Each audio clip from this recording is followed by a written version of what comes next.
Assalamualaikum warahmatullahi wabarakatuh. Misal. Salam jumpa pemirsa UG TV dimanapun Anda berada.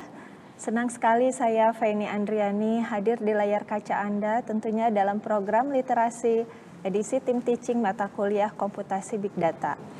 Program literasi ini dapat diakses melalui web streaming pada www.tv.gunadarma.ac.id atau www.ugtv.co.id atau dengan mendownload aplikasi UGTV Mobile pada Play Store maupun App Store.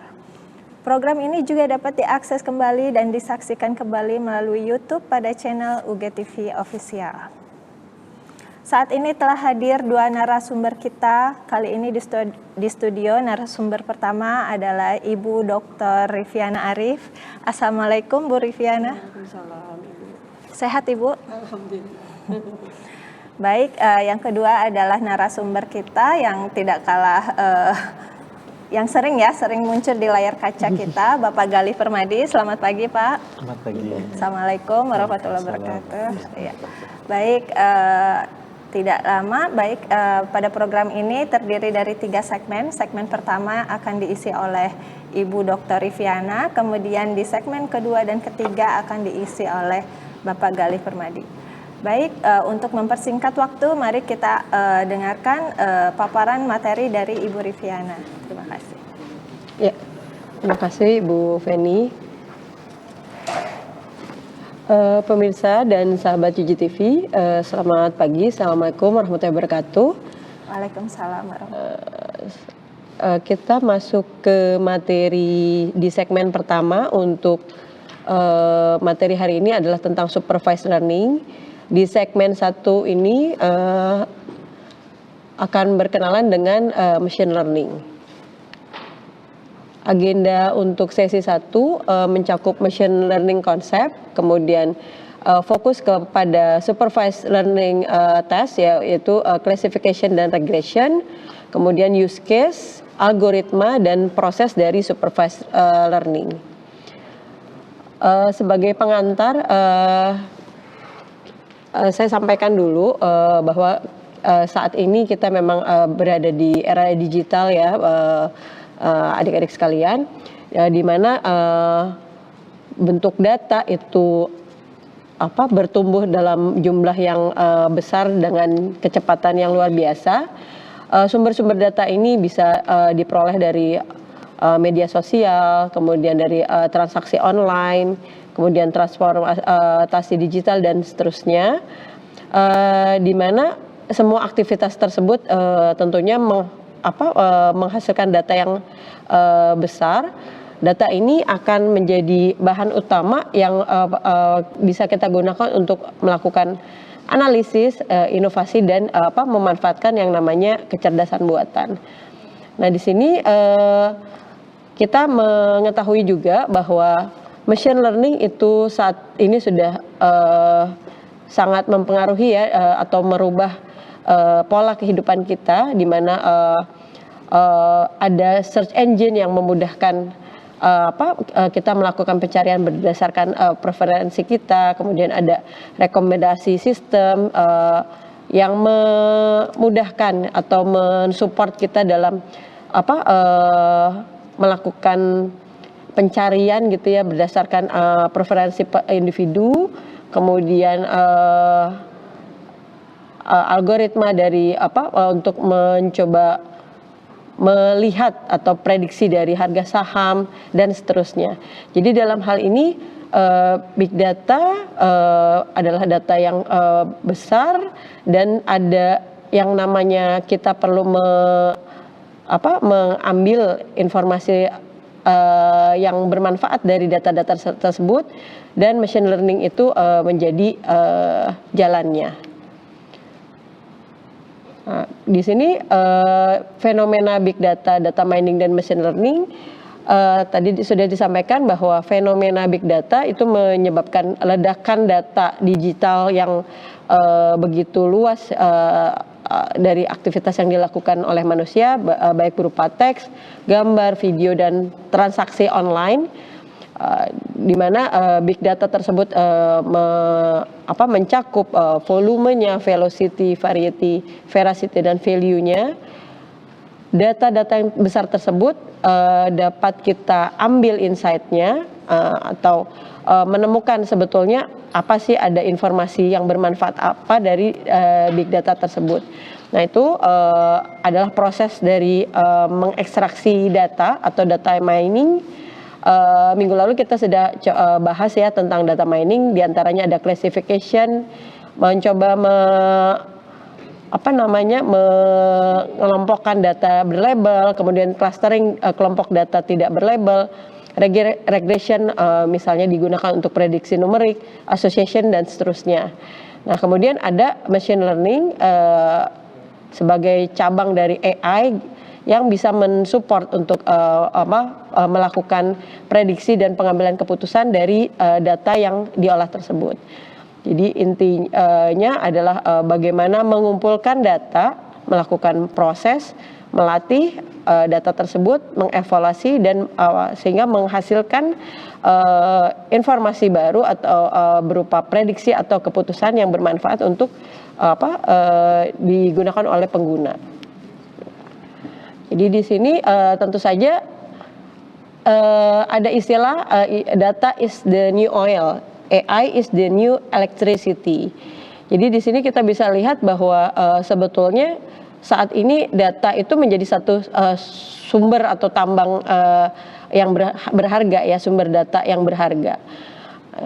Dalam hal ini banyak data tersebut itu dikatakan bisa jadi belum kelihatan manfaatnya atau belum bernilai sebelum diolah. Maka kita dalam hal ini membutuhkan peran dari machine learning. Kemudian di sini ada AI, ada new electricity. Jadi AI itu menjadi pendorong dari teknologi modern, di mana dengan adanya AI kita sekarang dimudahkan ya untuk misalnya untuk melihat rekomendasi film, kemudian ada penggunaan mobil otonom dan sistem kesehatan digital. Machine learning itu sebagai kilang datanya yang akan memproses, mengubah big data tersebut jadi satu memproses dengan model tertentu untuk mencoba memprediksi dan mendukung keputusan yang bernilai. Ya, jadi hubungan ketiganya itu big data sebagai bahan bakar, AI sebagai energi penggerak inovasi, machine learning sebagai mesin pengolahnya.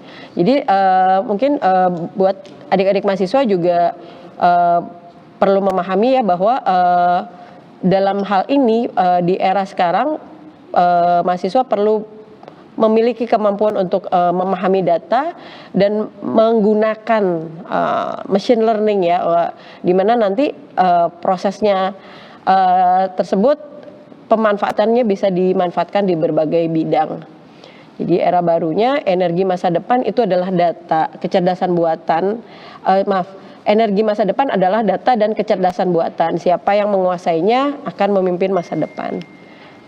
Oke, kemudian di sini big data itu sangat berelasi erat ya dengan AI, machine learning, dan deep learning. Tadi sudah disampaikan big data itu adalah data yang besar dengan kompleksitasnya sedemikian rupa, di mana kita membutuhkan kita membutuhkan machine learning untuk mengolah data tersebut. Ya, machine learning itu adalah cabang dari AI. Kemudian ada lagi istilah deep learning, itu bagian dari machine learning. Nah, kemudian dari dari hubungan ketiganya, big data akan diproses dengan menggunakan machine learning atau secara mendalam menggunakan deep learning. Dalam hal ini akan mendukung memberikan hasil atau keputusan yang cerdas dengan menggunakan AI tersebut. Kita masuk ke konsep machine learning-nya. Di sini ada definisi, aplikasi, dan tipe dari machine learning. Jadi machine learning itu secara sederhananya adalah satu disiplin ilmu ya yang mempelajari cara membangun dan mengkaji algoritma untuk bisa belajar dari data. Itu subbidang dari ilmu komputer tadi disampaikan adalah subbidang dari AI. Machine learning ini sangat terkait dengan statistik dan operasi matematika. Machine learning memiliki banyak algoritma, yang bisa digunakan gitu ya untuk membangun model dari berbagai data yang dimiliki. Tujuannya ya untuk membuat prediksi atau keputusan. Jadi di sini machine learning bidang ilmu yang memungkinkan komputer belajar tanpa diprogram secara eksplisit. Itu menurut Arthur Samuel. Kemudian menurut Tom Michel, program komputer dikatakan belajar jika kinerjanya pada tugas tertentu meningkat berdasarkan pengalaman. Jadi seperti layaknya manusia yang belajar berkali-kali itu akan menjadi semakin paham. Begitu juga mesin diberikan data, kemudian diberikan tugas tertentu berulang-ulang, itu akan semakin paham tugas yang diberikan. Jadi secara umum menurut Wikipedia, machine learning itu mempelajari algoritma komputer yang dapat meningkatkan kinerja secara otomatis melalui pengalaman dan data dengan cara membangun model dari data latih untuk membuat prediksi atau keputusan tanpa menggunakan pemrograman langsung atau tradisional. Ada beberapa contoh aplikasi dari machine learning yang kita rasakan manfaatnya ya. Salah satunya di bidang computer vision atau image. Di sini ada image classification, mengklasifikasikan gambar-gambar ke kriteria tertentu, object detection, kemudian ada image captioning, di mana dari gambar komputer bisa mendescribe itu gambar apa sih. Oh, ada seorang anak laki-laki sedang main bola misalnya, seperti itu, dan seterusnya. Dan di bawah, paling bawah itu ada action detection. Jadi mendeteksi kegiatan apa yang dilakukan gitu. Selanjutnya di sisi lain pemanfaatan machine learning juga terkait dengan NLP ya, atau teks, di mana kita bisa menggunakan untuk melihat sentimen analisis terhadap suatu kejadian atau satu produk tertentu, seperti itu. Kemudian kita juga bisa memanfaatkan saat ini untuk translate ya, mesin translation, di mana bentuk mesin untuk transaksi translate tersebut itu memanfaatkan machine learning dengan berbagai tipe bahasa tertentu, itu bisa dilihat dengan mudah. Saat ini juga apa yang kita bicarakan dalam bentuk audio itu juga bisa langsung ditranslate ke bahasa yang diinginkan. Kemudian ada speech recognition, kemudian ada speech to text, Kemudian ada bagaimana cara men-summary dokumen gitu ya. Jadi dari satu dokumen kita mau dapatkan informasi ringkasannya atau intisarinya, misalnya seperti itu. Atau spam filter, kita suka kadang-kadang terima email yang sebetulnya bukan email yang kita butuhkan, itu masuk spam. Nah, kalau ada pemanfaatan machine learning ini bisa memisahkan email-email yang sesuai itu akan masuk ke inbox, email yang tidak sesuai itu akan masuk ke spam folder, misalnya seperti itu. Banyak ya, kemudian terkait dengan finance, ada credit scoring, kemudian mendeteksi fraud, kemudian memprediksi harga saham berdasarkan time series, seperti itu.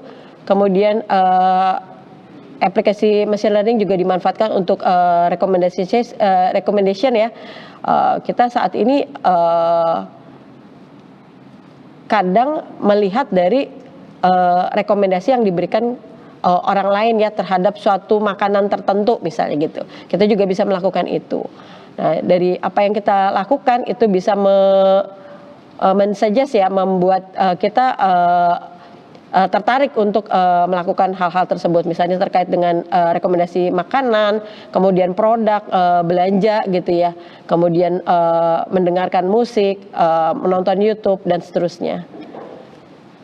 Ada Ada lagi juga terkait dengan robot ya, saat ini kita memanfaatkan yang namanya smart home, itu juga sebetulnya salah satu pemanfaatan dari robot pintar ya, di mana bisa memudahkan kita dalam pekerjaan sehari-hari. Kapan lampu perlu dimatikan, kapan jam berapa tanaman perlu disiram dan seterusnya. Kemudian juga saat ini yang tren juga adalah pemanfaatan AI untuk game ya, untuk game. Kemudian dan saat ini adalah generatif AI. Tren sekarang adalah ChatGPT, di mana ChatGPT itu mencoba membuat atau content creation ya, membuat menampilkan atau memberikan informasi berdasarkan pengetahuan yang dimiliki. Jadi dia akan berpikir dan mencoba memberikan jawaban seperti itu. Kemudian image generation, kita juga melihat ya sekarang itu banyak di medsos ya. Contoh di sini adalah misalnya gambarnya kucing, melihat kalender ya, deadline seperti apa. Nah, itu ada pemanfaatan AI. Kemudian sekarang ini juga yang agak bahaya, kita agak khawatir sebetulnya kita sering ada deepfake ya. Sebetulnya itu gambar itu benar apa enggak ya? Kejadian itu benar apa enggak? Ada kejadian kecelakaan di sini, ada kejadian banjir di sini. Itu sebetulnya betul atau buatan gitu, dan seterusnya. Oke, kita lanjut ke tipe-tipe dari machine learning. Jadi apa yang disampaikan di depan tadi adalah berbagai pemanfaatan dari machine learning. Kemudian di sini kita menuju ke konsepnya bahwa machine learning ada 3 hal ya yang dikenal, ada supervised learning, unsupervised learning, kemudian reinforcement learning. Ya, di mana supervised learning itu belajar dari data yang dilabelkan, berlabel. Contohnya di sini adalah klasifikasi dan regresi. Kemudian ada unsupervised learning, bentuknya adalah mencoba melihat atau mencari pola pengetahuan dari data yang tidak dilabelkan. Kita nggak tahu tuh sebetulnya data tersebut penjelasannya apa. Tapi kita bisa mencoba mengelompokkan ya, atau mengklasterisasi, atau ada juga dimensionality reduction. Kemudian ada reinforcement learning, ya ini agak yang berbeda, belajar melalui interaksi dengan lingkungan. Di sini ada reward dan punishment, itu biasanya dipakai untuk game gitu ya, kemudian navigation robot dan seterusnya. Kemudian dari ketiga tipe tersebut tentunya kita perlu menggunakan algoritma tertentu yang pas, yang sesuai untuk tipe-tipe tersebut. Itu banyak algoritma yang populer ya, linear regression, decision tree, K-means, clustering, NN dan seterusnya. Kita masuk ke tipe yang pertama, yaitu supervised learning. Tadi dikatakan bahwa supervised learning adalah menggunakan data berlabel, di mana setiap datanya itu ada labelnya. Kemudian model akan dilatih untuk memantapkan input ke output. Jadi tujuannya untuk agar model bisa memprediksi label data yang baru yang belum pernah diketahui sebelumnya. Contohnya di sini adalah ada sekumpulan data, ada burjo sangkar, ada segitiga. Nah, itu dilabelkan. Nah, kemudian dilatih di supervised learning ini, kemudian setelah model belajar dilakukan pengujian. Ketika dimasukkan data baru, paham seperti apa akurasinya, bisa memahami nggak itu adalah bentuk yang dimaksud gitu. Contoh lain adalah tadi pemanfaatan mengklasifikasi spam email ya, atau yang kedua prediksi harga rumah misalnya. Yang kedua adalah unsupervised learning. Unsupervised learning ini beda dengan supervised learning. Yang pertama, salah satunya adalah bedanya unsupervised learning itu menggunakan data tidak tanpa berlabel. Tujuannya menemukan pola atau struktur tersembunyi dari data.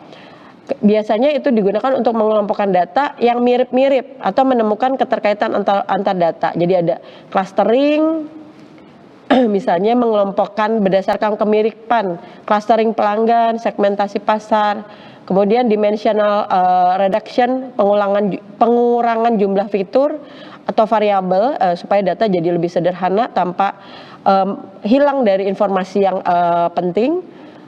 Kemudian discovery latent factor, menemukan faktor yang tersembunyi atau variabel yang tidak tampak langsung dari data, tapi sebelumnya ada.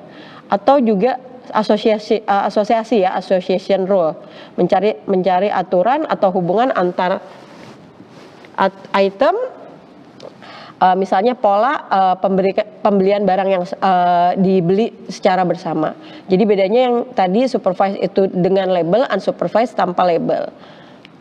Yang ketiga, jadi ini bedanya ya, supervised dan unsupervised, data berlabel dan tidak berlabel.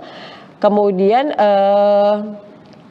salah satunya algoritma yang bisa digunakan, bukan algoritma, jenisnya untuk supervised ada regression classification, kemudian unsupervised itu clustering dan association, kemudian untuk supervised itu digunakan untuk prediksi, sedangkan unsupervised itu digunakan untuk berguna untuk analisis. Algoritmanya masing-masing itu digunakan sesuai kebutuhan. Contohnya algoritma untuk supervised itu ada decision tree, logistic regression, SVM dan seterusnya. Kemudian yang unsupervised itu misalnya k-means, hierarchical clustering dan seterusnya. Yang ketiga itu semi supervised. Nah, ini gabungan dari supervised dan unsupervised. Jadi datanya campuran, ada yang berlabel dan tidak berlabel. Ini biasanya digunakan kalau kita sulit ya mencari data yang berlabel, kadang-kadang data yang ada privacy, dokumen-dokumen pemerintahan dan seterusnya, itu kadang-kadang kita agak sulit dikasih, butuh datanya banyak untuk bisa diolah ke dalam model dan dapat hasil akurasi, harapannya dapatnya yang bagus. Tapi kita punya datanya cuma sedikit, datanya berlabel tapi sebagian itu tidak ditentukan jenisnya seperti apa. Maka kita bisa gunakan ini. Tujuannya untuk membantu meningkatkan akurasi model dengan memanfaatkan data yang tidak berlabel secara efisien. Kemudian ada reinforcement learning, melibatkan agent yang bekerja melalui interaksi dengan lingkungan. Tadi ya ada reward dan punishment ya. Contohnya tadi untuk game AI, kemudian di dalam game itu ada bagaimana nih strategi dalam permainan tersebut supaya nggak mati ya, misalnya seperti itu dan seterusnya. Oke, jadi sebetulnya ini di data ini hubungannya dengan minggu lalu, di mana ada big data gitu. Kemudian kita bisa mengekstraksi data menggunakan data mining. Kemudian cara mengolahnya itu kita bisa menggunakan machine learning. Di situ ada supervised learning, unsupervised dan yang lain reinforcement learning. Saya agak cepat di sini. Jadi supervised machine learning ada dua ya, regresi dan klasifikasi. Tadi contohnya regresi itu dipakai untuk prediksi, misalnya memprediksi harga saham, memprediksi temperatur hari ini seperti apa, besok seperti apa. Kita bisa menggunakan algoritma regresi linear, random forest dan lain-lain. Kita bisa gunakan evaluasi metriknya pakai MSE dan seterusnya. Sedangkan classification kita mencoba memprediksi hasil atau nilai kategori dari data-data tersebut, misalnya customer churn, kemudian email ya, apakah tadi bentuknya spam atau bukan. Kita bisa menggunakan decision tree, random forest, SVM dan lain-lain. Kita bisa gunakan metrik evaluasinya mengukur atau menilainya dengan akurasi, precision dan seterusnya. Ya, di sini jadi algoritma supervised learning banyak. Kita bisa gunakan naive Bayes, linear regression untuk regresi, kemudian logistic regression itu biasanya dipakai untuk classification biner, ada SVM, KNN, decision tree dan seterusnya. Dan satu lagi yang penting adalah NN ya, atau neural network yang meniru kerja otak manusia. Nah, kemudian di sini ada nanti menjadi cikal bakal untuk deep learning. Saya satu ke proses ya, satu lagi ya ke proses machine learning, di mana machine learning tadi salah satunya adalah supervised learning. Ini berlaku sama ya, jadi ada bagaimana mengumpulkan data, melakukan prapengolahan supaya datanya bagus gitu. Kemudian kita memilih algoritma tertentu sesuai dengan kebutuhan. Kita mau apa? Klasifikasikah, clusteringkah, reinforcement learning dan seterusnya.